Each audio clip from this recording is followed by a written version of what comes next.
thank you very much. I will tell you that I bring a little friend with me today. Nice, man.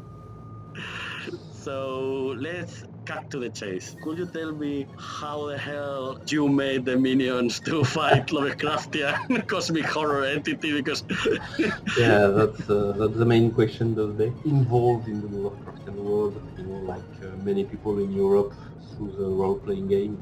I'm really fascinated by the cosmicism. So the idea brought by Lovecraft that we are nothing, and, we are nothing in the universe, we are nothing on the planets, and I decided to make a parody of this, and it started with my webcomic. I was working at that time for a company named Pegasus Piel, which is the editing company of Call of Cthulhu in German, and I was making some design and covers.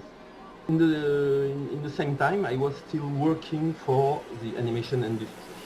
In the meetings, I spent a lot of time drawing on big sketchbooks. Yeah, I got a sketchbook here, so you can see. oh, that's pretty cool. Much less meetings right now. The company was hired by Universal to make the first Despicable Me movie. So I was managing all the sets and props. It started for the smallest object to the cities, to the cars, to the gadgets, to everything that is not a human or animal or minions. At that time, I met Pierre Coffin. We talked about the Despicable Vault of Doom, my webcomic. Didn't know anything about Lovecraft. We had this collaboration with Pierre, and after we make a lot of more movies I made with him, Minions. The story goes on, but at that time Pierre came with a very solid and complete story, and I was baffled when he called me and he said, "Hey, I thought about you." As he know not much about Lovecraft, I had to, and I make him what we call a Bible. Well, this document exists. I made it a bit like Despicable World style with I explain the things. I explain who was Lovecraft, what time he was working, the possible issues with Lovecraft. As I try to explain, a movie is a huge machinery. It's a very huge shoggoth that is going, and in old Hollywood, they liked public domain because they could do, I don't know, Treasure Island or whatever for free. But now they want IP and they want to own the IP. So I imagine that's why it's not Little Cthulhu or the Son of Cthulhu or whatever. It's Goomi, that it's your nickname. And because they want to have something that they can trademark. I'm right? Yeah, I get.